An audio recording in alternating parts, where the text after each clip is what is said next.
குருவே சரணம். அனைவருக்கும் வணக்கம். இந்த திரிகோணம் அப்படின்னு சொல்கிறாங்க இல்லையா, 1, 5, 9 திரிகோணம்ங்கிறது என்ன தரும் அப்படின்னு பார்த்தோம்னா, திரிகோணம்ங்கிறது பெரும்பாலும் உயிர்காரத்துவத்தை கொடுக்கும். கெடுக்கிறதா இருந்தாலும் உயிர்காரத்துவத்தை கெடுக்கும். கொடுக்குறதுனா எப்படி? மனைவி, மக்கள், குழந்தைகள் அப்படி சொல்கிறோம் இல்லையா, அதே மாதிரி தாய் தந்தையுடைய ஆரோக்கியம், சகோதரனுடைய ஆரோக்கியம், அல்லது விபத்து கண்டம், அதாவது தாய் தந்தைக்கு விபத்து கண்டம், அல்லது சகோதரனுக்கு கண்டம், அல்லது ஒற்றுமை குறைபாடு, பஞ்சாயத்து பிரச்சனை அப்படிங்கிறத கொண்டு வந்துக்கலாம்.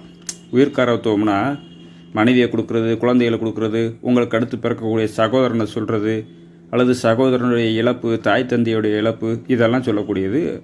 இதை ஃபுல்லாமே திரிகோண சம்பந்தத்தில் தான் வரும்.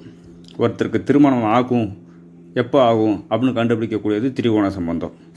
ஒரு கிரகம் எங்கேயாவது உட்காந்து திசையை நடத்தினா அதுக்கு திரிகோணத்தில் என்னென்ன கிரகங்கள் வருது, அது என்னென்ன நட்சத்திரத்தில் அமைப்பில் இருக்குது அப்படிங்கிறத சொல்லிக்கலாம். முதல்ல திரிகோணம்னா என்னன்னு பார்த்தீங்கன்னா, 1, 5, 9னா இதை பாருங்கள். 1 இது ஜாதகர் அப்படின்னு வச்சுக்கிட்டா, இதுக்கு 5ஆம் இடம் அப்படின்னு பார்த்தீங்கன்னா இது உங்களுக்கு புத்திரஸ்தானமாக வருது. இது தந்தை ஸ்தானமாக வருது.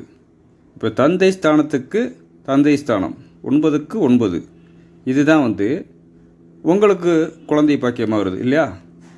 தந்தைக்கு தந்தை உங்களுக்கு குழந்தையாக வருதுன்னா அப்போ யார் வருது?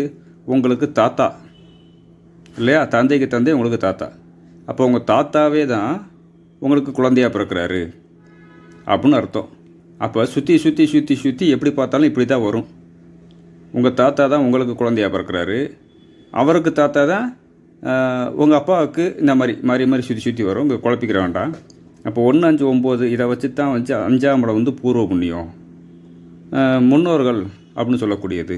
குலதெய்வம்னாலே முன்னோர்கள் தானே அப்படின்னு எடுத்துக்கலாம். அப்போ இந்த 1, 5, 9க்குள்ளே உயிர்காரத்துவம், உங்களுடைய பரம்பரை. 5ஆம் இடம் பூர்வீக சொத்து. 9ஆம் இடம் 1, 5, 9 தான் பெயர், புகழ், கௌரவம், அந்தஸ்து இருக்குது.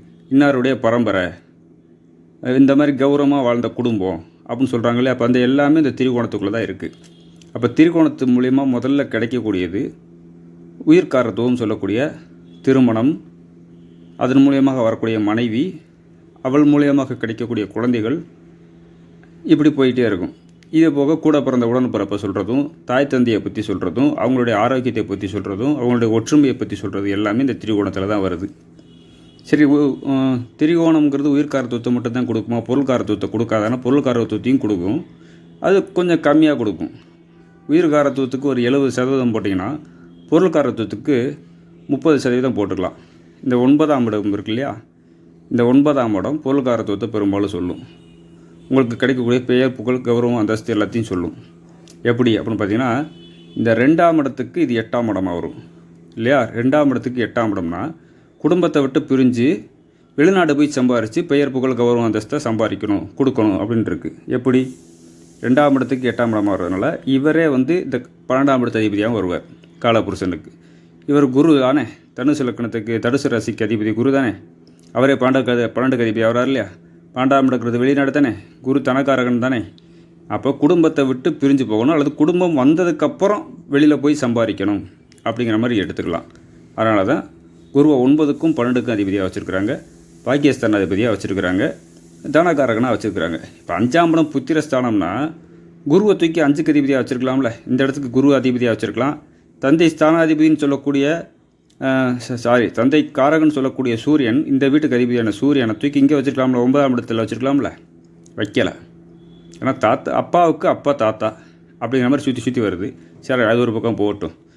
அப்போ திருமணம்னு முடித்ததுக்கப்புறம் குடும்பத்தை விட்டு வெளியில் போகணும், 9ஆம் இடம் வெளிநாட்டு பிரயாணத்தையும் குறிக்கும் அப்படிங்கிறது நிறைய இடத்துல படிச்சிருக்கோம். ஏன்னா 12ஆம் இடம் நீர் ராசி, ஜலராசி, கடல் கடந்து போய் பிழைக்கக்கூடிய அமைப்பை சொல்லிடும் அப்படிங்கிறது இந்த இடத்துல எடுத்துக்கலாம். சரி, 5ஆம் இடத்துல மூலியமாக என்ன கிடைக்கும்? இப்போ லக்னாதிபதி தேசியம் நடத்துகிறாரு, நல்லாயிருக்கும். 9ஆம் இடத்து அதிபதி தேசியம் நடத்துகிறாரு, நல்லாயிருக்கும். 5ஆம் இடத்து அதிபதி தேசியம் நடத்துகிறாரு, நல்லாயிருக்கும் அப்படின்னு சொல்ல முடியுமா? அப்படி சொல்ல முடியாது. 5ஆம் இடத்து அதிபதி கடனையும் கொடுப்பாரு, அவமானத்தையும் கொடுப்பார். 5ஆம் இடத்துல கௌரவம் இருக்குது இல்லையா, அது பாதிக்கப்படுற அளவுக்கு அமைப்பு இருக்குது அப்படின்னு எடுத்துக்கலாம். ஏன் அப்படின்னு பார்த்துக்கிங்கன்னா, 5ஆம் இடத்துக்கு இந்த 12ஆம் இடங்கிறது விரயம் இல்லையா, சரி, லக்னத்துக்கு விரயம், 5ஆம் இடத்துக்கு இது 8ஆம் இடம். கௌரவம், அதுக்கு அதன் மூலிமா ஏற்படக்கூடிய அவமானம் அப்படின்னு எடுத்துக்கலாம். அப்போ 5ஆம் இடத்துலேருந்து ஒரு கிரகம் திசையை நடத்தினா அது இந்த குருவாகவே இருந்தாலும் கூட, 9க்கு அதிபதி பாக்கிய அதிபதியாக குருவாகவே இருந்தாலும் கூட பொருளாதார ரீதியாக கடன் பட வேண்டிய சூழ்நிலை வரும், அவமானம் ஏற்படும் அப்படிங்கிறத புரிஞ்சுக்கலாம். இப்போ ஒரு சில பேர் ஜாதகத்தில் 5க்கு அதிபதி திசையை நடத்தியிருப்பார், ஆட்சி பெற்ற நிலைமையிலே இருந்த திசையை நடத்தியிருப்பார், கடன் வாங்கியிருப்பாங்க, கௌரவ இழப்பு ஏற்பட்டிருக்கும், வம்பு வழக்கு பிரச்சனை ஏற்பட்டிருக்கும், அவமானத்தை சந்திச்சிருப்பாங்க. உண்மையா இல்லையான்னு சந்தித்தவங்க கமெண்ட்ஸில் சொல்லுங்கள். இப்போ திரிகோணம்ங்கிறது பெரும்பாலும் உயிர்காரத்துவம் அப்படின்னு சொல்லும்போது திருமணத்தை பற்றி முதல்ல மெயினாக சொல்லலாம். இது செவ்வாயுடைய வீடு இல்லையா? இங்கே கேது சுக்கிரன் சூரியனுடைய நட்சத்திரம் தான் இருக்குது. இதே மாதிரி இங்கேயும் கேது சுக்கிரன் சூரியனுடைய நட்சத்திரம் தான் இருக்குது. இங்கேயும் கேது சுக்கிரன் சூரியன் நட்சத்திரம் தான் இருக்குது. இந்த இடத்துல கேதுவை கூட விட்டுருவோம், ராகு கேதுவை வச்சு குழப்பிக்கிற வேண்டாம். சுக்கிரன் நட்சத்திரத்தில் ஒரு கிரக உட்காந்து திசையை நடத்தினா இந்த லக்னத்துக்கு 2க்கும் 7க்கு அதிபதி இல்லையா? 2க்கு 7க்கு அதிபதினால குடும்பத்தை அமைச்சு கொடுக்கணும், மனைவி வரணும் அப்படின்னு சொல்லி எடுத்துக்கலாம். அப்போ அதே நட்சத்திரம் தான் இங்கேயும் இருக்குது. இங்கே ஏதாச்சும் ஒரு கிரகம் திசை நடத்தினா மனைவி வந்ததுக்கப்புறம் முயற்சி கர்மா ஆக்டிவேட் ஆகுது, அல்லது சொந்த தொழில் பண்ணுவாங்க, உழைப்பாங்க, வைப்பாங்க அப்படின்னு சொல்லலாம். இந்த இடம் 9ஆம் இடம் வெளிநாடு சொன்னோம் இல்லையா? இப்போ மனைவின்னு ஒன்று வந்ததுக்கப்புறம் ஒரு உத்தியோகத்துக்காக லாபம் சம்பாதிக்கிறதுக்காக வெளியில் போவார். இது 9ஆம் இடத்துக்கு இது 6ஆம் இடமாகவும் 11ஆம் இடமும் வரும். இது 5ஆம் இடத்துக்கு 3ஆம் இடமும் 10ஆம் இடமும் வரும். மனைவி வந்ததுக்கப்புறம் சொந்த தொழில் பண்ணால் என்ன அப்படிங்கிறது இந்த 5ஆம் இடம் சுட்டி காட்டும். அல்லது மனைவி வந்ததுக்கப்புறம் உத்தியோகத்துக்காக வேலைக்காக கடல் கடந்து வெளிநாடு போனால் என்ன அப்படிங்கிற மாதிரி 9ஆம் இடத்து அதிபதி அல்லது 9ஆம் இடத்தில் இருக்கக்கூடிய கரகம் செயல்படும். இப்படிங்கிற மாதிரி இப்படி சுற்றி நிறையா பலன் எடுத்துக்கிட்டே இருக்கலாம்.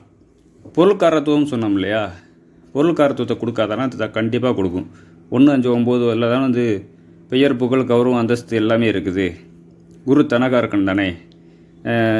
எல்லா ஒரு லக்கணத்துக்குமே எந்த ஒரு லக்கணத்துக்குமே திரிகோணமாக அதிபதிகளாக வர்றது அவங்களுடைய நட்பு கிரகங்களாக தான் வரும். இப்போ இதை விட லக்கணமாக வச்சுக்கிட்டிங்கனாலும் இதுக்கு 1, 5, 9 எல்லாமே நட்பு கிரகங்களாக தான் வரும். அப்போ பொருள்காரத்துவத்தையும் கொடுக்கும். 5ஆம் இடம் பூர்வ புண்ணியம்னு சொன்னால் பூர்வீக சொத்தையும் குறிக்கும் இல்லையா? அப்போ பூர்வீகத்தில் இருக்கக்கூடிய சொத்து, வில்லங்கம், பஞ்சாயத்து தீருமா அது எப்போ கிடைக்கும் அப்படிங்கிறத சொல்லக்கூடியது இந்த 1, 5, 9 சொல்லிடும். ஆனால் கேந்திரங்கள் எப்படி சொல்லணும்னா சொந்த முயற்சியின் பேரில் சம்பாரித்து சொத்து பத்து சேர்க்க மாட்டோமா அப்படிங்கிறத சொல்லக்கூடியது கேந்திரம். இது பூர்வீகத்தில் இருக்கக்கூடிய சொத்து பத்து கிடைக்குமா அப்படிங்கிறதும், உங்கள் தாத்தாவுடைய பேர், உங்கள் பாட்டனாருடைய பெயர் போல் நீ நிலைநாட்டுவியா அப்படிங்கிற மாதிரி அதை சொல்லக்கூடியது இந்த 1, 5, 9 தான் சொல்லும் அப்படிங்கிறத இதன் மூலியமாக தெரிஞ்சுக்கலாம். இந்த 3 ராசிலையுமே ஒரே கிரகங்களுடைய நட்சத்திரங்கள் தான் இருக்கிறதுனால திரிகோண சம்பந்தம்ங்கிறது மிகப்பெரிய முக்கியமான இணைவாக செயல்படுது. அதனால் திருமணத்தின் போது இந்த திரிகோண சம்பந்தத்தை வச்சு பார்த்து அதில் மங்களகாரகன்னு சொல்லக்கூடிய செவ்வாயும் வச்சு இணைச்சி வச்சு பார்த்திங்கன்னா பலன் சரியாக வரும். ஒருத்தருக்கு எப்போ எந்த தசாபுத்தியில் திருமணம் நடக்கும் அப்படிங்கிறதையும் மூலியமாக எடுத்துக்கலாம். அப்போ இந்த வீடியோ மூலிமா நான் சொல்லக்கூடிய விஷயம் என்ன மெயினாக பார்த்துக்கிட்டிங்கன்னா, திரிகோணம்ங்கிறது பெரும்பாலும் உயிர்காரத்துவம் அப்படின்னு சொல்லக்கூடிய இதை தான் ஆக்டிவேட் பண்ணுது. கேந்திரம்ங்கிறது பொருள்காரத்துவத்தை தான் ஆக்டிவேட் பண்ணுது அப்படிங்கிறத இதன் மூலியமாக தெரிவிச்சுக்கிறேன். இந்த வீடியோ பிடிச்சிருந்தால் லைக் பண்ணுங்கள், ஷேர் பண்ணுங்கள். இந்த திரிகோணமே நெகட்டிவாகவும் செயல்படும், அதாவது மிகப்பெரிய அடியையும் கொடுக்கும். எப்படிங்கிறத உதாரண ஜாதகத்தோடு அடுத்த பதிவில் பார்க்கலாம். அனைவருக்கும் நன்றி, வணக்கம்.